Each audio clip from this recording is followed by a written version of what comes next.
Perfecto. No estás nervioso, ¿sí? No. Esto lo manejas bien. Sí, sin nervios. Sí. Bueno, después cuando estemos comiendo te voy a contar una anécdota. Bien. Bien. Es graciosa. Bueno. Es graciosa porque es de... Porque no tenés mucha más opción. No, es que... Insólita. Bien, ahí está. Insólita. Ajá. Muy insólita, que aparte yo no sabía quién era. Ok. No la conocía. Bien. Es bien gracioso. Para mí, una locura total me parece. Pero vos seguramente conocés El paño, como quien dice. Claro. Entonces, y la que me ayudó fue la Tati. Y sí, claro. No, pero lo mío fue desde la inocencia total.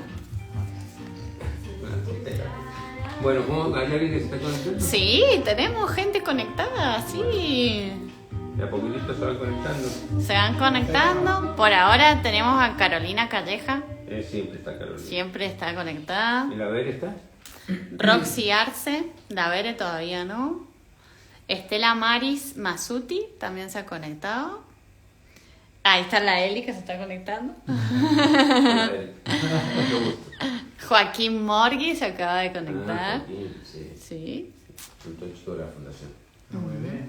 Bueno, bienvenidos a todos a Mentes Conscientes, este ciclo que empezamos allá por la cuarentena. Para los que no nos ven y no saben de dónde somos, que me preguntan, somos de Mendoza y yo pertenezco a la Fundación Claves, que da seminarios de crecimiento personal vivencial. También damos algunas cosas online como Mentes Conscientes, este ciclo que empezamos allá para dar a conocer, cuando estábamos en cuarentena, damos a conocer la fundación, para mantener, como decimos nosotros, la tribu conectada. Hicimos muchos trabajos online. Cuando empezó la vivencial decimos, bueno, suprimimos Mentes Conscientes y nos dimos cuenta que lo mejor que podíamos hacer es como seguir aportando y dar a conocer, sumar y empezar a aportar. Y hay dos cosas que aprendimos. Una de las cosas que damos a conocer las herramientas de la fundación, cómo funcionan con la gente que ha tomado los seminarios y que tienen profesiones distintas y aplican las enseñanzas. Y otra de las partes importantes que nos dimos cuenta es que las personas que ven después los vivos, que nos mandan, tenemos muy buen feedback, está Liliana acá, que es la que recibe los feedback, y que la gente se siente como que le aportan cosas, o sea, le aportamos valor. Perfecto. Para sacar un montón de dudas en distintos lugares, que es lo que queremos que haga.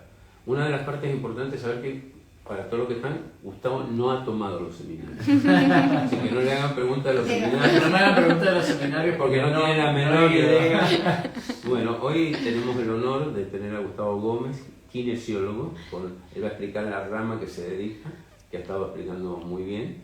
Y también estamos acompañados por Lili, por Eliana y por Tati. Así que un aplauso para ustedes. Así que ellas también pueden hacer preguntas porque él va a contestar todas las preguntas y yo no puedo contestar nada de kinesiología. A mí me pueden preguntar de la fundación, entonces de eso puedo hablar. Bueno, Gustavo, sentate. Bien.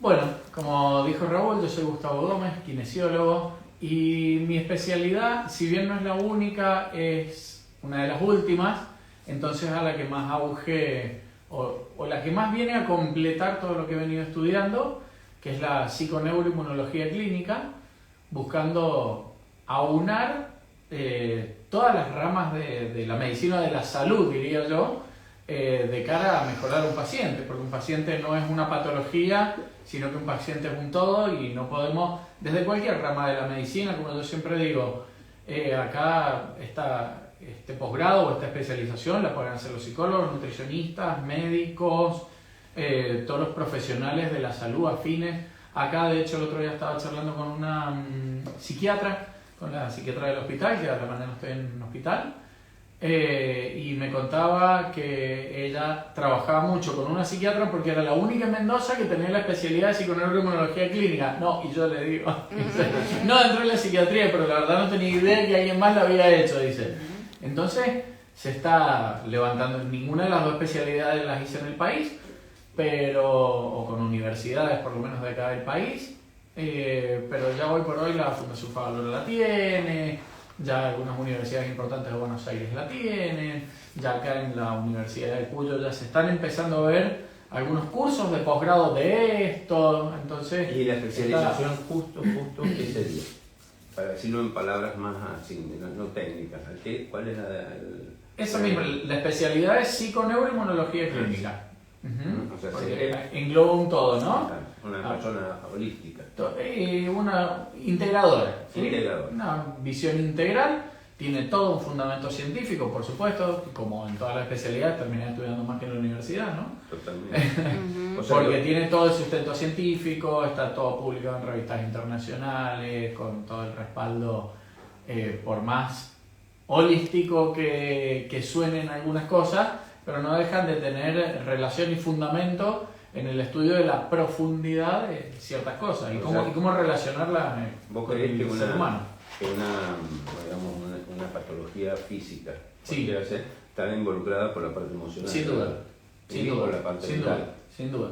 Que la puedas resolver o no es otra cosa, pero que está afectada. Entonces también lo importante, yo creo que esto me da a mí la herramienta, porque si bien lo estoy estudiando, comencé en el 2009 y después el otro lo hice en 2012, bueno, y de ahí he hecho algunos chiquitos más, pero los dos principales los hice en esos años.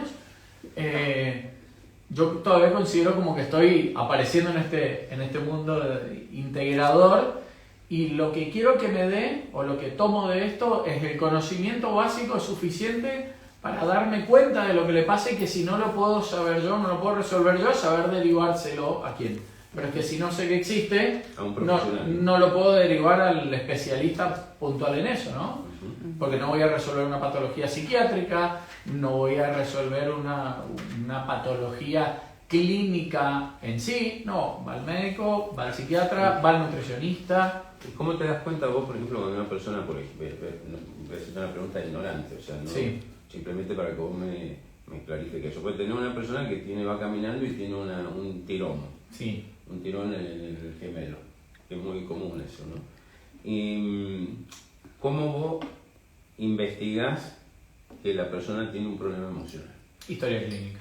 ¿Sí? Historia clínica. La primera entrevista es súper importante. Yo normalmente en la primera entrevista, si me siento a hablar libremente con la persona sin mirar el reloj para que no haya más pacientes y demás, cuando me doy cuenta es 1 hora y media.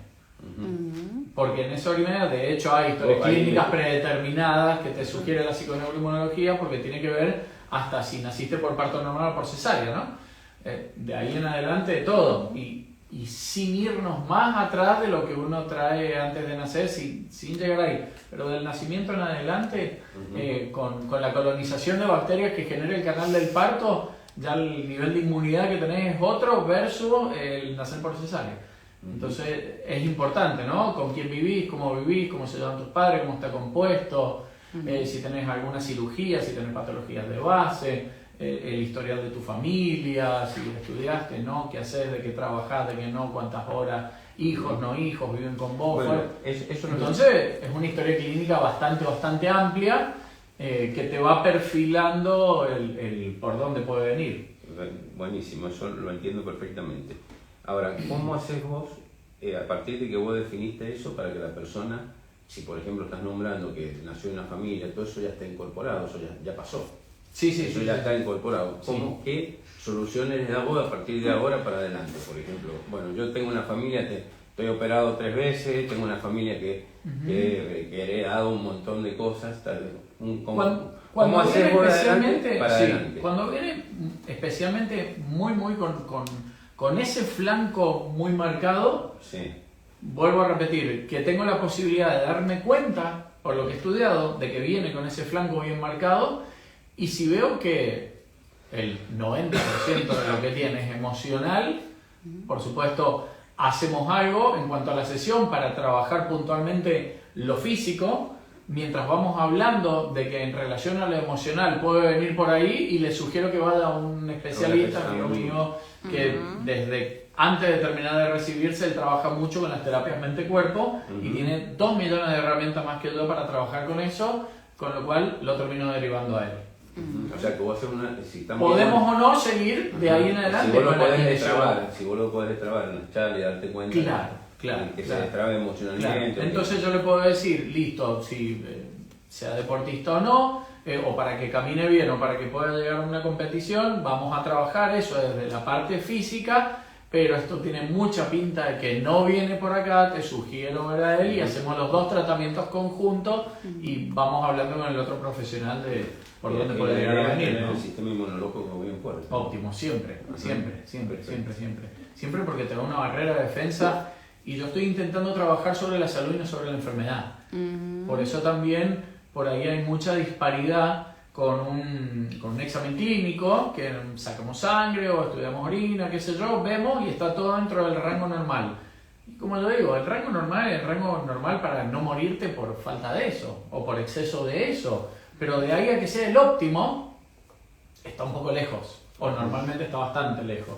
Los índices glucémicos, la vitamina D, un montón de cosas. Entonces, casi siempre se termina generando una suplementación de base que difícilmente alguien la tenga, con omega 3, ácido ascórbico, vitamina D, etcétera, etcétera.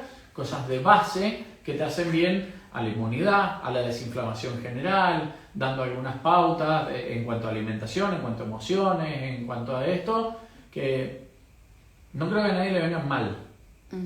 Y tenga lo que tenga, ya empezando a aportar una muy buena base de generar buenos hábitos y buena higiene de vida en cuanto a las exposiciones de luz azul, a los ritmos circadianos, e intentar acomodar el cuerpo a la fisiología de la evolución humana que tan desfuncionalizado venimos y cada vez más.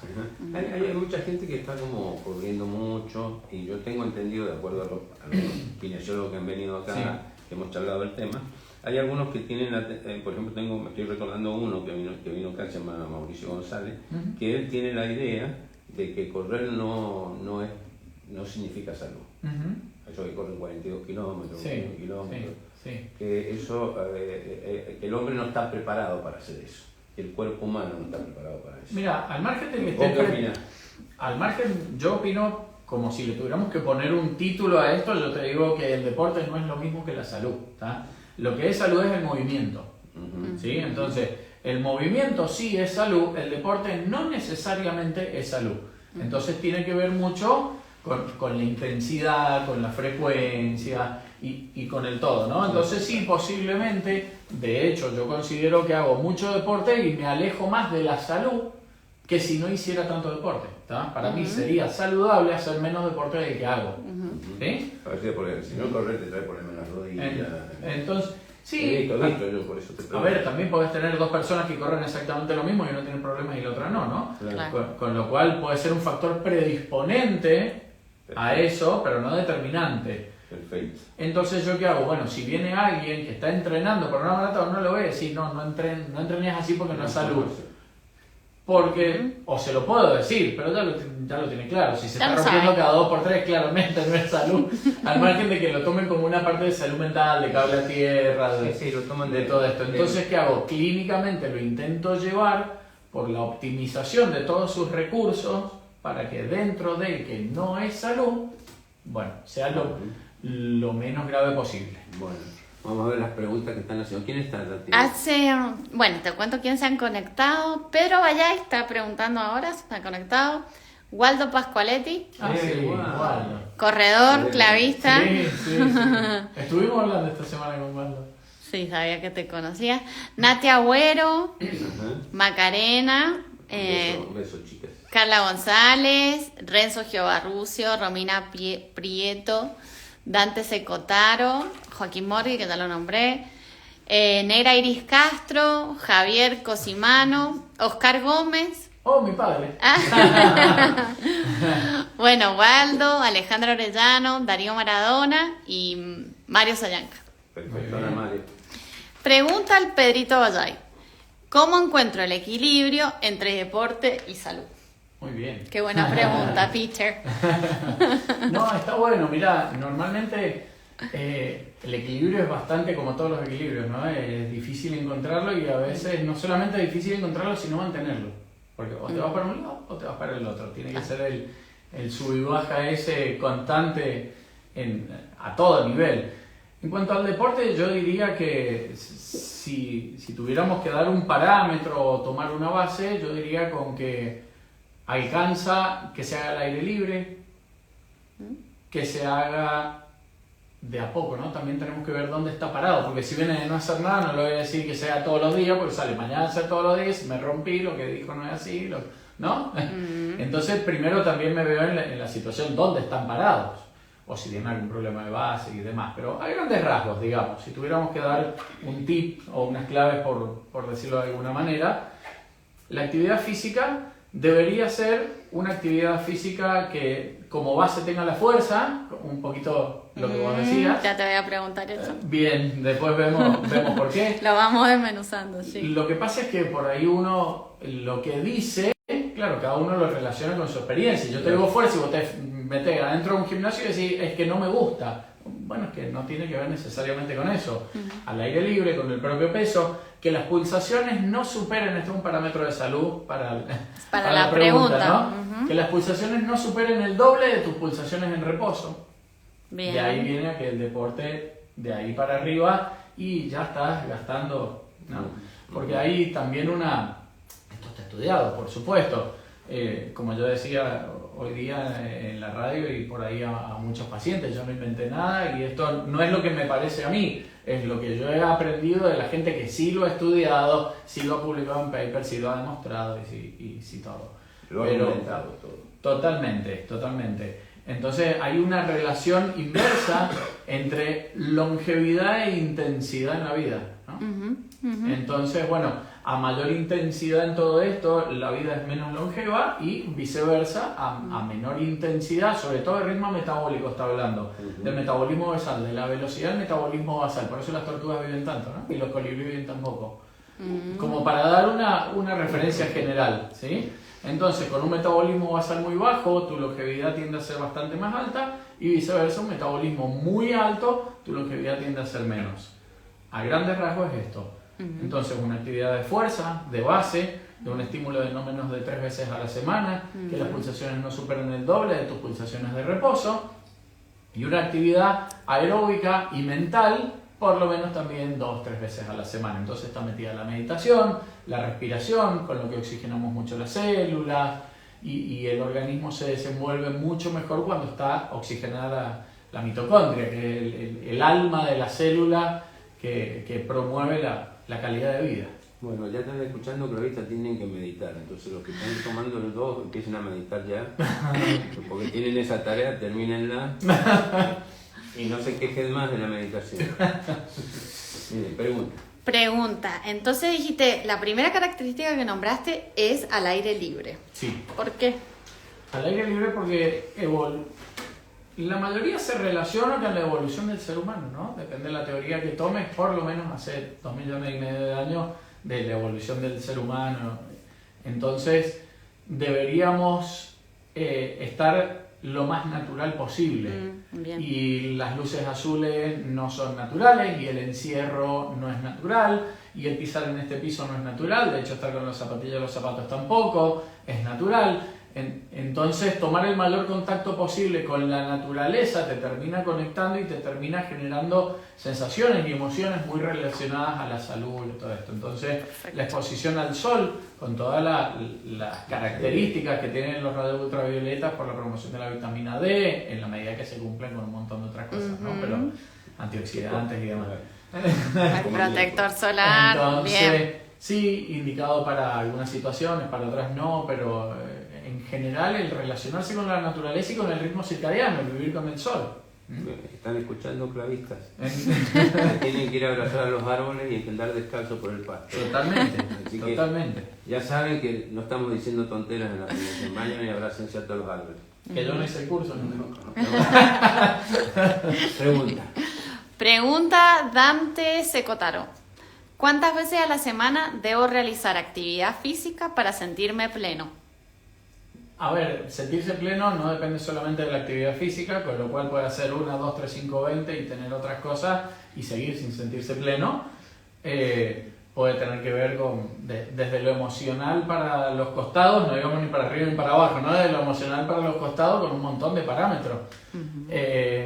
Pero la actividad física el movimiento es recomendado absolutamente todos los días. El ser humano, a ver, se levantaba y se tenía que mover para poder comer, sin ir más lejos. A cazar, tenía que cazar.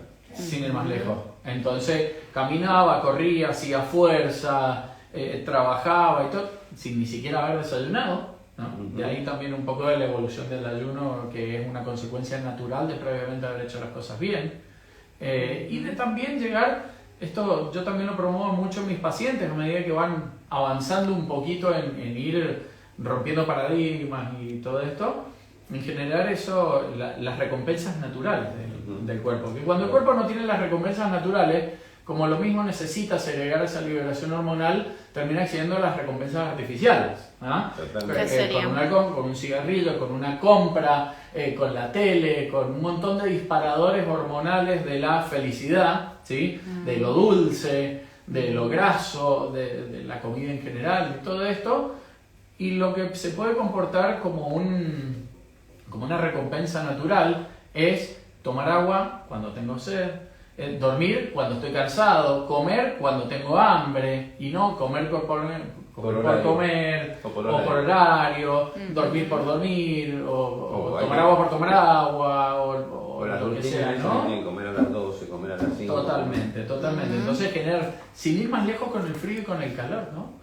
Con el frío y con el calor, es decir, bueno, hoy van a ser 30 grados, prendo el aire. Ahora si todavía es 20. Prendo el aire cuando tengo calor, ¿sí? Si no, hoy va a ser frío, salgo abrigado así hasta acá. No, espera que te dé frío y te abrigás. Si no, el cuerpo no lo toma como una recompensa natural y vas generando como bueno, acá no llega la recompensa, acá no llega. Entonces también vas dejando de tener ese placer de abrigarte, ese placer de refrescarte, ese placer de hidratarte, ese placer de dormir. O sea, tiene una pregunta. Una recomendación, si tuvieras que hacer para decir, bueno, para una persona por ahí que trabaja en una oficina, que está haciendo una recomendación de cuántas veces. También tiene preguntas al aire, porque también tendría que hacer actividad física, como para dar un margen, digamos, para que... Perfecto. Bien. Volvemos a lo mismo, el movimiento es natural de todos los días, con lo cual la recomendación es llegar de a poco a todos los días a hacer algo. Bueno, ¿qué? Y dijimos arranquemos con la fuerza, después arranquemos con la parte de la meditación, arranquemos con algo aeróbico, que sea al aire libre, pero es invierno, al aire libre, ¿sí? De eso es más saludable. Sí, pero es más saludable, por ejemplo, hacer una rutina de fuerza que caminar. Antes, cuando ibas al cardiólogo, por eso también está bueno, cuando uno va a consultar a cualquier especialista, saber que medianamente esté actualizado, porque hay muchas cosas que se siguen estudiando y hay algunas cosas que van quedando en decadencia y uno las da por costumbre, ¿no? Entonces por ahí va al cardiólogo, al clínico, y tiene colesterol alto, y esto puede haber sido un infarto, y eso, camine. ¿Tá? No, hoy la recomendación es, bajo ese mismo diagnóstico o ese mismo cuadro clínico, haga una rutina de fuerza. La rutina de fuerza para vos, para mí, para ellos, para ella, no es la misma, pero es la rutina de fuerza como base. Perfecto. Muy bien, muy bien. ¿Qué otra pregunta? Tenemos más preguntas. Pedro Vallay. Teniendo en cuenta la naturaleza, ¿hay momentos indicados para realizar actividad física? Sí. Volvemos a la evolución. ¿Sí? Evolutivamente, te moves de día, descansas de noche. ¿Sí? Okay. Comes de día, ayunas de noche. ¿Sí? Hasta al margen de que esto fue por una cuestión de la luz y de todo esto, ¿no? Pero es que ya el cuerpo a nivel celular vive con la luz y descansa con las sombras o con la ausencia de luz o con la ausencia visible de la luz. Entonces ya hasta a nivel hormonal, las hormonas que prevalecen con la fuerza o que prevalecen a grandes rasgos, con la velocidad o con el descanso, se segregan en mayor medida a distintas horas. Distintos horarios. Entonces está bueno levantarse, moverse, ¿sí? Trabajar, comer, descansar, dormir. ¿Tá? Ese sería el ritmo circadiano. Entonces vivimos con la luz, dormimos con la luz. O sea que el ejercicio en la mañana es mejor. Sí, claramente. Bien. Otra pregunta. Carlita Gon dice: ¿cuánto tiempo se recomienda por día de actividad física? Progresivamente se puede ir aumentando. De hecho, es preferible hacer un poco todos los días, ¿sí? Que mucho 2-3 veces a la semana. También por ahí el deportista ocasional o el del fin de semana que dice, bueno, voy a jugar al pádel el miércoles y el sábado, el fútbol del jueves y el sábado, cosas así, son los que más se rompen, los que más todo, ¿no? Porque además, como aman ese deporte, lo juegan corazón, alma, vida, y como no entrenaron para eso, se rompe con corazón, alma, vida Todo. y de todo. Entonces, son de los más alejados a la salud, por más que psicológicamente sea un buen cable a tierra. Entonces, en cuanto a la cantidad de tiempo, también tiene que ver con el tipo de actividad, pero alrededor de 15, 20, 30 minutos de una rutina de fuerza es suficiente si la haces a diario para conservar un muy buen nivel como parámetro de salud. No hace falta estar una hora y media, 2 horas, nada, pero sí generar un buen estímulo en la mañana. Si es en ayunas, mejor, pero también lleva su caminito a hacerlo en ayunas. Bien. Bueno, esa pregunta Evolutivamente es mejor, ¿no? Entiendo. Ahora tenemos que ver dónde estamos parados para ver cuánto tardamos en llegar a lo que era lo mejor. Como decíamos recién, si yo estoy comiendo 6 veces al día y lo ideal sería por ahí no comer más de 2, a no ser casos excepcionales, no lo voy a bajar de 6 a 2 en la semana, ¿no? Claro, tiene que ser Bueno, progresivo. fijamos si podemos hacer 4, estas 2 semanas o 3. Fíjate cómo te sentís, cambias la calidad de los alimentos, cambias los horarios, te acomodás, qué sé yo, después nos fijamos si podemos hacer 3. Bueno, fíjate cómo estás más o menos, qué sé yo. Eso se va llevando, ¿no? Con la actividad física pasa lo mismo. Yo no lo voy a mandar a hacer como por ahí he terminado haciendo yo por ahí después de 19 horas de ayuno he salido a hacer 100 kilómetros en bicicleta con sal de rehidratación y agua, midiéndome todos los parámetros biológicos de salud que vayan bien y está perfecto, no pasa nada, pero eso no lo hice de un día para el otro, ¿no? Claro. Arrancás con una caminatita de la vuelta a la manzana.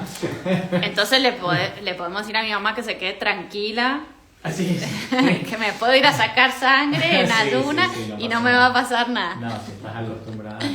También para mi mamá y bueno, para todos, la pregunta tiene que ver sobre la fuerza. ¿Por qué todos tenemos que hacer fuerza? Deberíamos hacer fuerza.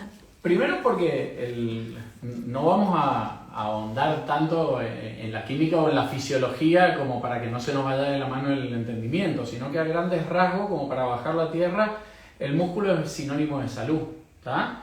Por todo, porque es una proteína, por las hormonas que se liberan cuando vos estás trabajando la fuerza, son hormonas relacionadas a la salud, porque donde hay músculo no hay grasa, ¿tá? Y la grasa genera mediadores químicos compatibles con la inflamación, y la microinflamación sistémica es la que predispone a más del 80-90% de las patologías, sobre todo sistémicas que tenemos hoy día, las patologías generales, hasta la diabetes tipo 2, la artrosis, las artritis, las demencias, está muy relacionado con los Alzheimer, si se profundizan un poquito más allá, hasta con el cáncer también, con un montón de cosas está relacionado. Entonces, a donde hay músculo no hay grasa y viceversa.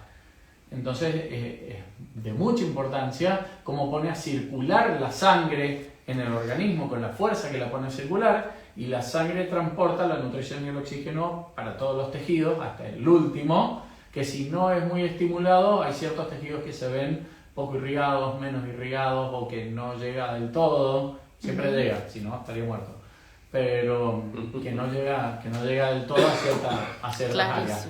Eso y por eso suplementación de base con omega 3 de origen animal, preferentemente, o hasta me arriesgo a decirte que sí o sí de origen animal el omega 3, y el ácido ascórbico son dos cositas que tienen que estar, y la vitamina D, por supuesto, tienen que estar suplementadas sí o sí, porque con el consumo diario de las cosas o con las actividades alcanza para que en el resultado de sangre te dé normal, pero no alcanza para tener una salud óptima. Perfecto. ¿Quién más está? ¿Comentario? Tengo preguntas, sí, tengo preguntas. Pregunta Zoe Agustín. La hija de Leana. La hija de Eli. ¿Por dónde tengo que empezar si quisiera modificar mis hábitos alimenticios y generar una rutina de deporte? Muy Muy bien. buena la pregunta. Primero por tener esa buena actitud de querer hacerlo, ¿no? Porque nadie puede hacer algo Que no quiere hacer. que no quiere hacer, ¿no? Entonces, por más que nosotros podamos promover, explicar, decir, llevar, poner y sacar, si no lo quiere hacer, no lo va a hacer. Así que, primero ya, el tener la actitud y las ganas está bueno, ¿sí? Y después puedes tomar distintas herramientas. Yo casi siempre arranco por cambiar lo que menos me cuesta.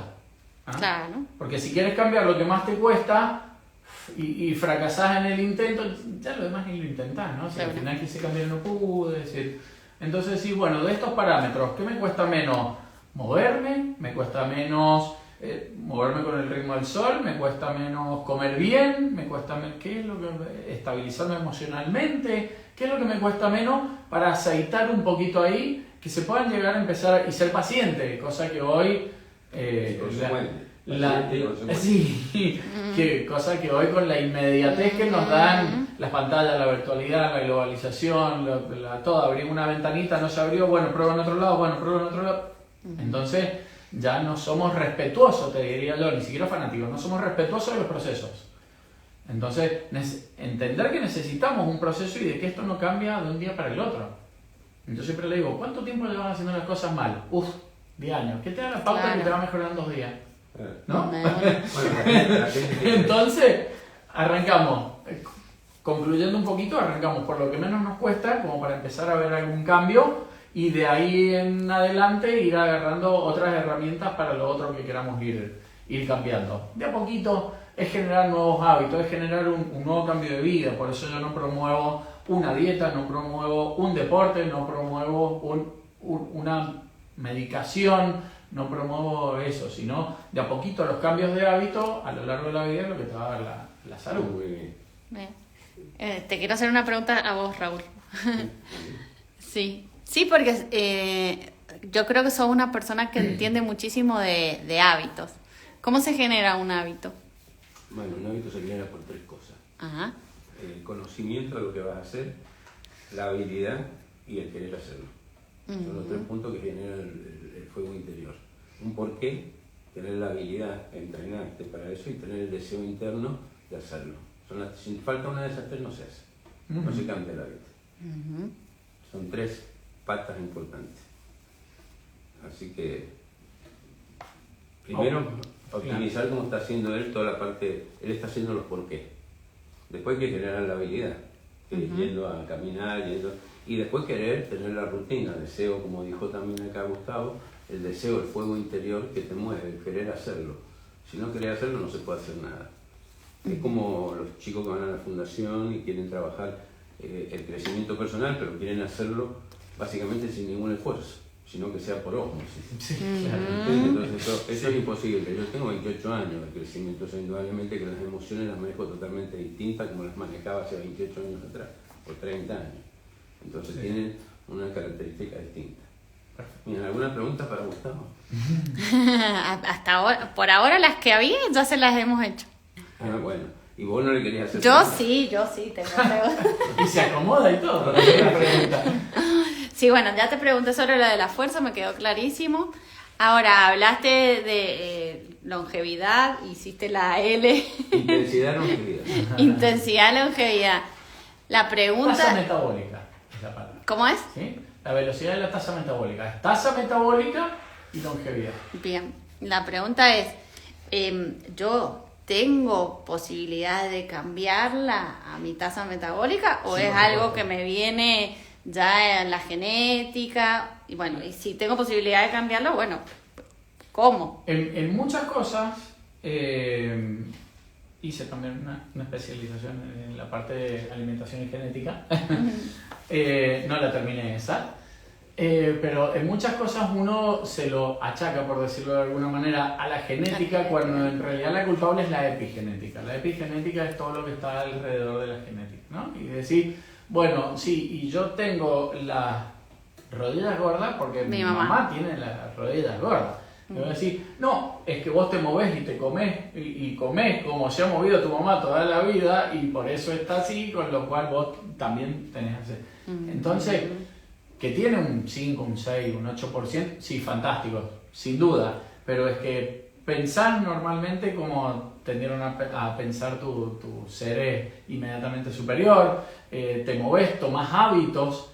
Esto, lo que a vos te parece normal, te cruzás a la casa de al lado y ya no es normal en la casa de al lado. ¿Sí? Entonces, cada uno en lo suyo. Entonces, mucho de lo que le achacamos a la genética lo tiene la epigenética, con lo cual es mucho más fácil cambiar la epigenética que la genética.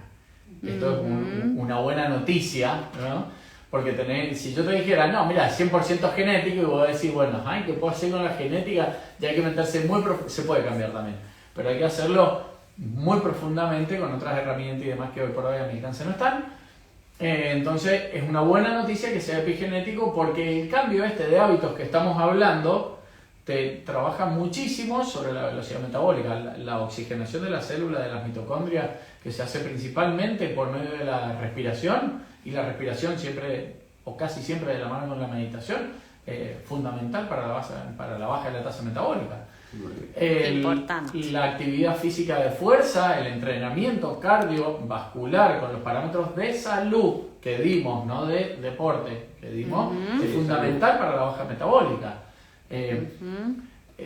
La suplementación de las cosas que como seres humanos teníamos y que se han ido perdiendo un poquito, los niveles o el ratio omega 3, omega 6 que tenemos que tener, el 70% del cerebro es grasa, y de eso el EPA y el DHA, que lo tienen solamente los omega 3 de origen animal, es fundamental para el crecimiento y el desarrollo del cerebro, o para evitar el deterioro, la hidratación con agua de calidad con los minerales, y la que sacamos de la canilla, ni hablar de que tenga los minerales.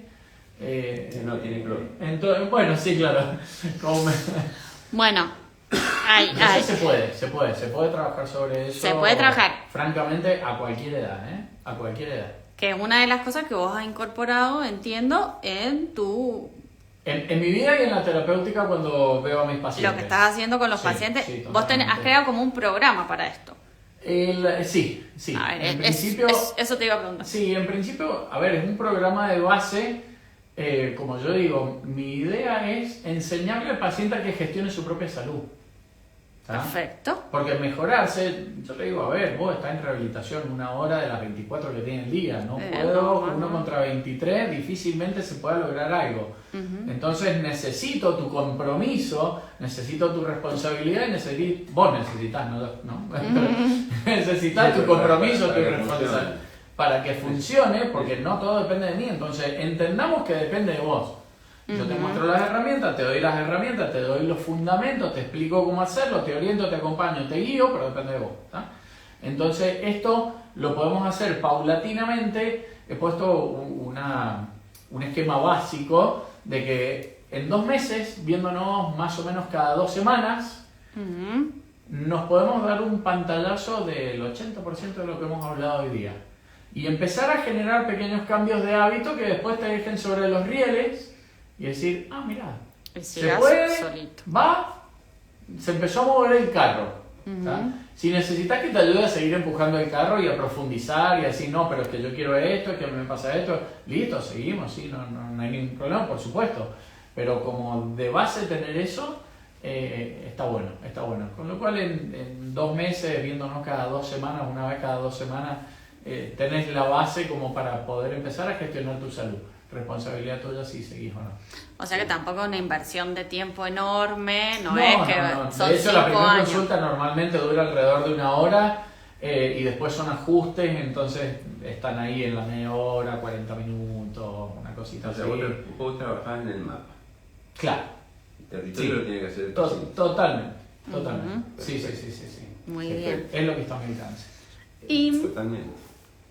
Sí, no, iba a preguntar. Sí, la otra pregunta que además me viene dando vuelta, lo de la suplementación. Sí. Bueno, en realidad son varias preguntas. Pero yo cómo sé que tengo los niveles esperados necesarios para la salud de suplementación. O sea, ¿a dónde voy? ¿Qué voy al clínico y le digo? Pedime un examen de suplementación. No sé. Mira, hoy me preguntaron, bueno, ¿y quién tiene que manejar la suplementación? Sí, exacto. El que sabe, ¿Y quién porque sabe? Vos podés ir al clínico y que sepa o no, ir al nutricionista y que sepa o no, ir al deportólogo y que sepa o no. Entonces te diría que dentro de la rama de la salud, ir en endocrinólogo y que sepa o no, ¿tá? Entonces, o ir al kinesiólogo y que sepa o no.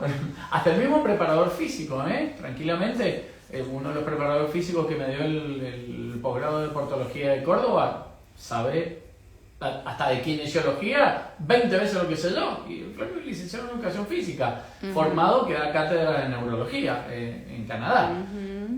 Entonces, bueno, no hace al título, hace a la sabiduría. ¿Cómo te podés dar cuenta? Por eso tenés que recurrir al idóneo en el tema, ¿sí? Porque vos te haces los análisis clínicos, que está muy bien hacérselos, pero te dan un parámetro de la tasa normal, y que si te pones a investigar también de dónde sale la tasa normal, ¿no? Porque muchas veces hasta de base está mal tomada. Por ejemplo, el índice glucémico, que te dice entre 90 y 110 es normal, y vos decís, bueno, ¿de dónde viene eso? Y te pones a estudiar la historia, y ya cuando empezaron a medir eso, ya estaba instalada la industrialización, con lo cual en el campo que lo midieron ya estaba con un error de medición, de que estaban todos un poco diabéticos, como dice este investigador que sigo yo, ¿no? Claro. Si te da 100 todas las mañanas, somos todos un poco diabéticos. Y te da entre 90 y 110, estoy tranquilo. Estoy bien. Hasta dentro de 2 meses. Si seguía haciendo la cosa como estaba haciendo, no. Entonces por eso digo que yo trabajo en la salud y no en la enfermedad. No quiero esperar a que tengas una diabetes tipo 2 con resistencia a la insulina, sino que ya consciente está demostrando que tenés una resistencia a la insulina que no te sale en ningún examen. ¿Ah? O tiene que ser extremadamente profundo, con lo cual claramente nos sale más barato cambiar el auto que hacerte un examen de esto.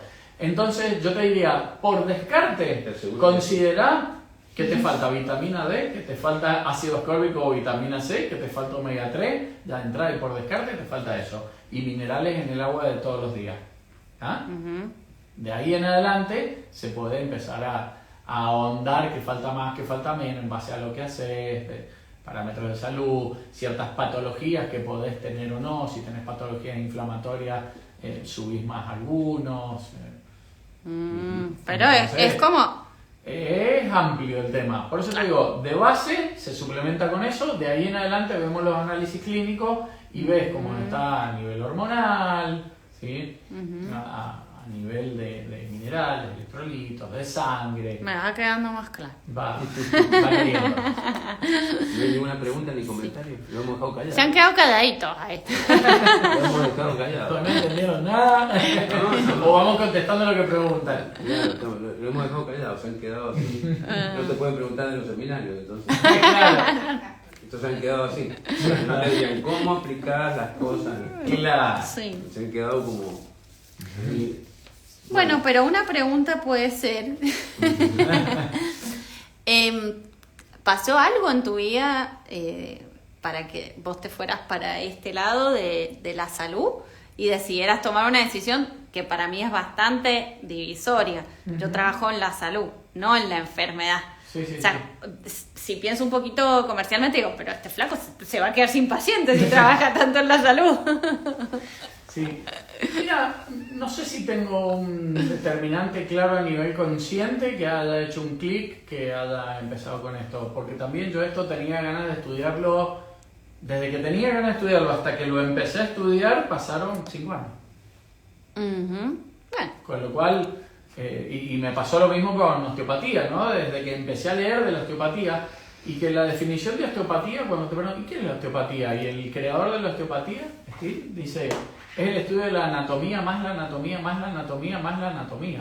Entonces, es la profundización extrema de la anatomía para encontrar las relaciones en absolutamente todo el cuerpo, y que después, como te duele el hombro, si te moviliza la fascia del hígado, baja la tensión por relación y mejoras del hombro, ¿no? Entonces, bueno, eso tiene todo un sustento anatómico. Y de ahí en adelante, cuando lo empezás a ampliar y también te rodeas de gente que sabe de esto y escuchás a alguien que habla mucho de emociones y cómo influyen, y decís, y de esto que yo no sé nada, ¿no? Y el 90% de mis pacientes está afectado por esto.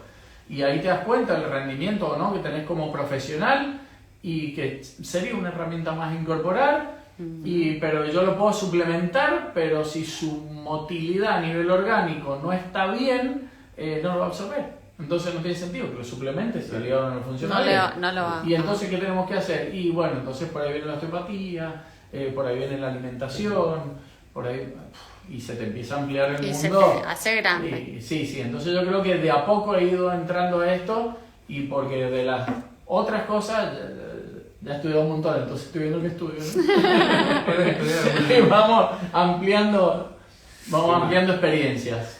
Qué bien. Tenemos 3 preguntas. Nos Bien. hacen 2 con el agua, relacionadas con el agua. Bien. Vamos a arrancar con esa. Fiore Aciar pregunta, ¿cómo consumo los minerales que necesito que no tengo en el agua diariamente? Ujú. Bien, primero y principal, y como he repetido muchas veces, habría que ver dónde está parada. ¿Tá? Con lo cual habría que hacer un análisis a nivel orina, a nivel sangre para ver cómo estamos con eso.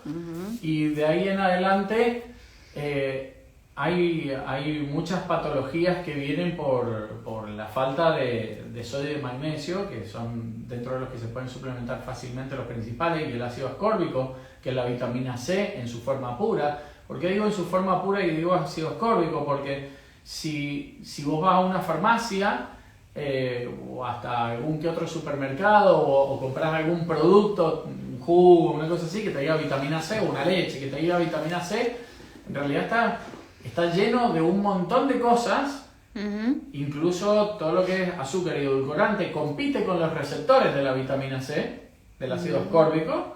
Entonces, si tenés las dos cosas en el mismo producto, ya si llevó uno, el otro no se Se absorbe. elimina. Ah. Por eso el ácido ascórbico es la forma pura de la vitamina C y en la que mayor posibilidad de absorción tiene. Por eso está bueno.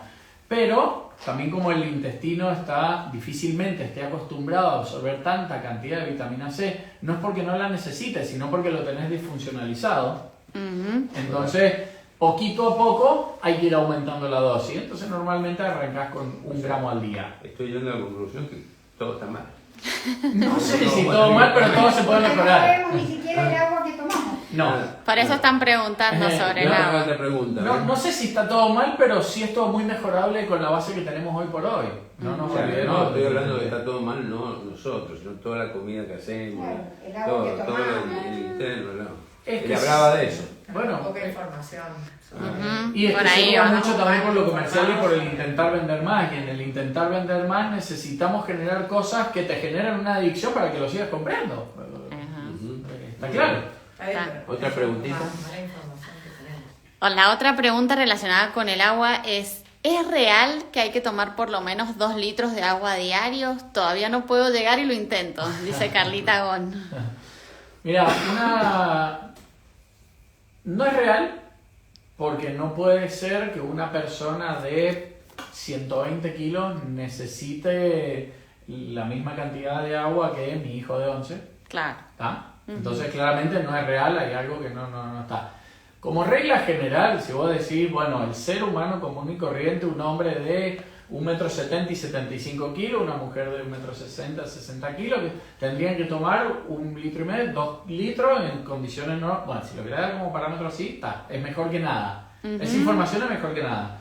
Ahora, de ahí en adelante, depende de tu peso, primero y principal, ¿sí? Sobre todo de tu peso, y también de el gasto de agua que vos tengas, porque puede ser de transpirar más o transpirar menos, de moverte más o de moverte menos, de tener una hiperhidrosis, el exceso de la transpiración o no, entonces perdés más líquido o perdés menos, de moverte más en ambientes abiertos, en ambientes cerrados, de estar más abrigado o más desabrigado, entonces vas perdiendo más o menos. Entonces yo siempre doy como parámetro el cuándo está bien, te das cuenta cuando vas al baño, ¿sí? El orinar extremadamente seguido o muy seguido y muy clarito, el cuerpo está luchando por sacar agua porque tiene demasiada. El cuerpo lo que hace siempre es mantener ese equilibrio, esa osmolaridad que se llama, ese equilibrio entre los electrolitos, que necesitan estar diluidos a una determinada concentración para ser más efectivos. Si yo a esta concentración de electrolitos le pongo mucha agua, se diluyen mucho, el cuerpo lo que hace es ir al baño y tirar el agua. Entonces orinas clarito, sin olor, frecuente, mucha cantidad, porque quiere bajar la concentración para llegar a lo necesario. Por el contrario, ¿no?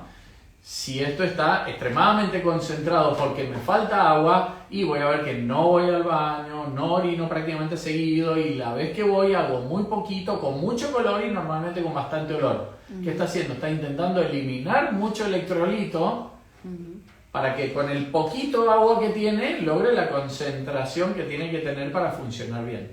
¿Ah? Entonces te das mucho cuenta por las idas al baño si está bien o está mal lo que estás haciendo, a grandes rasgos. Bueno, compleja la pregunta.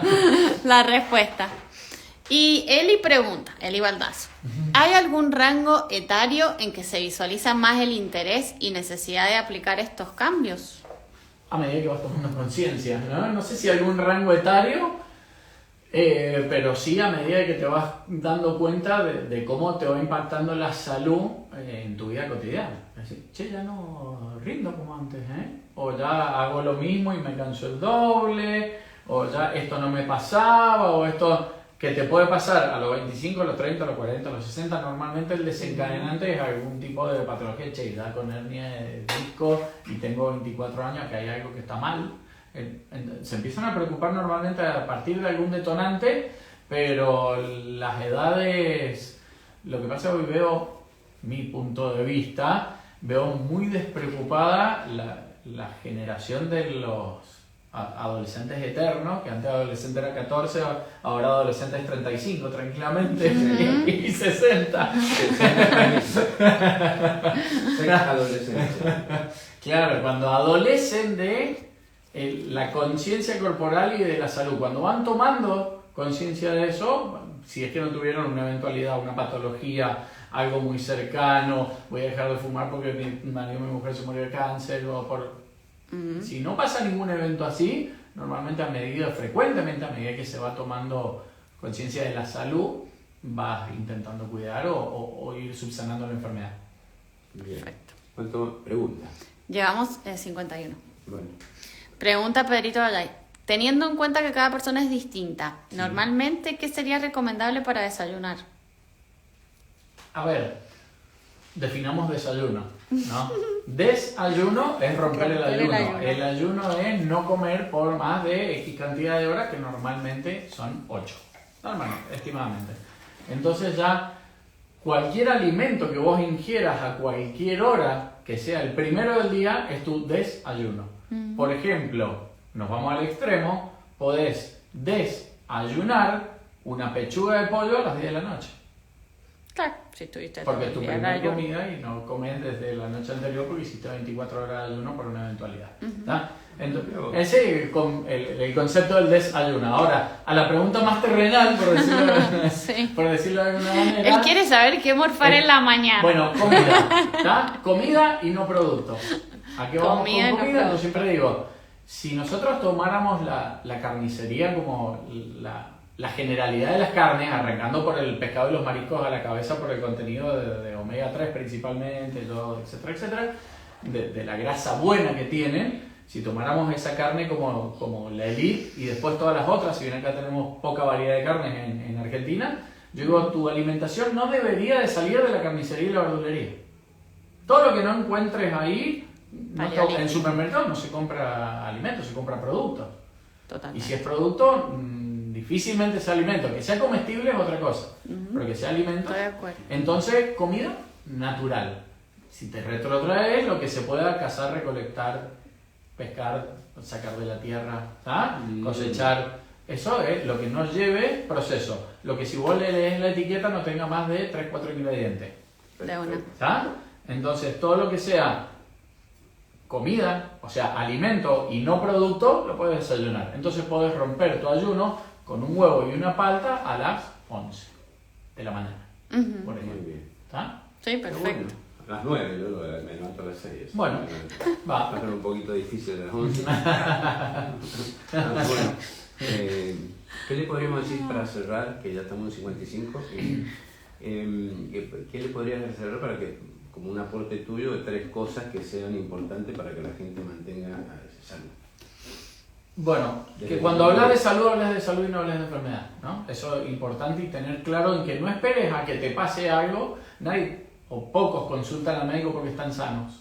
No, consultan al médico porque ya están enfermos. Claro. Entonces, prestarle atención a la salud desde la salud y no desde la enfermedad. ¿Y qué parámetros tenemos? Estos que acabamos de decir, intentando alimentarnos con cosas naturales, vivir las emociones desde lo más puro, con el control del equilibrio que te pueden dar distintas herramientas, y si se puede vivir con el ritmo del sol, en la mayor relación con la naturaleza posible, mejor. De ahí en adelante hay un mundo para abrir, ¿no? Pero a modo de descansar, es importante para la reparación, para la longevidad, para un montón de cosas. Bueno, Gustavo, muchísimas gracias. Raúl, gracias a por ustedes por venir. invitar. No, encantado. Gracias por venir y aportar valor, y espero que a los chicos les haya servido y a todas las personas que vean. Eso esperamos. Así que bienvenidos a mi casa también. Así que Gracias. Gracias. Bueno, vamos cerrando y quiero comentarles de los seminarios. Tenemos el próximo Mente Consciente, que estamos acá, vamos a tener a Juan Manuel Cáceres. Abogado, vamos a hablar de criptomonedas, así que los que están ahí escuchando, porque es básicamente, él está como copado con las criptomonedas, entonces se dedica mucho a eso, entonces vamos a ver qué opinión tiene ahora con todo este lío de las criptos, ¿no? Y a ver qué es lo que está aventurándose según él, ¿no? Está bueno eso. Está bueno. Porque es un tema que, viste, o estás en contra o Sí, estás sí, a favor, sí. una de las dos, y aparte financiero, bien interesante. Bueno, vamos a tener también el otro miércoles a Diego Cáceres, que también que no es el hermano, sino que es psicólogo, y es psicólogo y ha escrito el libro La psicología del mal. Entonces lo vamos a llevar básicamente a los nuevos libros que está escribiendo, que tiene que ver con los políticos. Y él sí ha tomado los seminarios. Entonces vamos a tener como una muy buena experiencia con respecto a eso. El martes que viene estamos en meditación, yo vuelvo a dar las meditaciones online del martes que viene, y también vamos a tener si no me equivoco, el 14, 15 y 16 de abril, el seminario Claves Inicial. Ha sido una convocatoria muy grande, así que les pido que se anoten porque estamos casi llenos, a 3 semanas del seminario. Entonces está bueno que los que se quieren anotar se anoten, que llamen a la fundación, y el Claves 1 lo vamos a dar en agosto recién. En agosto, la penúltima semana de agosto está el Claves 1. El Claves 1 de mayo lo hemos trasladado a agosto, por una cuestión tenemos muchísimos seminarios, y estamos en San Luis también dando seminarios en distintos lados, y nos ha quedado chica el calendario. El calendario se nos achicó, porque son todos los fines de semana. Entonces, y felicitaciones a los que empezaron este fin de semana con Claves 2, que son 9 meses. Así que hagan las tareas, por favor. Hagan las tareas, sean buenos, dejen de tanto estado emocional y tantas preguntas como para sentarse. Ponte en la computadora de a poquito y haces una a la vez. Y en 2 días tenés dicho todo. Así que vamos a ver que sí. Bueno, muchas gracias a todos. Gracias, chicos. Gracias. Gracias, Diana. Gracias, Lili. Gracias, Tati. Un aplauso para ustedes. Chau, chau.